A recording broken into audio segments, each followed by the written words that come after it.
তুমি জানানে বৰষুণ তোমাৰ ভাল লাগে আৰু তোমাক মোৰ ভাল লাগে।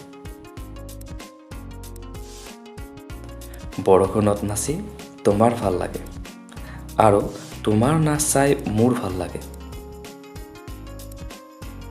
হঠাৎ অহা বতাহজাকে মেঘবোৰ আঁতৰাই নিলে। লগে লগে বৰষুণ অহা বন্ধ হ'ল। বৰষুণ অবিহনেও তোমাৰ নাচি ভাল লগা হ'ল। তুমি জানানে তোমাক পোৱাৰ মোৰ কোনো হাবিয়াস নাছিল। তুমি মোৰ লগত আছিলা, সেইটোৱে মোৰ কাৰণে যথেষ্ট আছিল। তুমি জানানে তোমাৰ হাঁহি ভাল লাগে আৰু তোমাৰ হাঁহি মোৰ ভাল লাগে।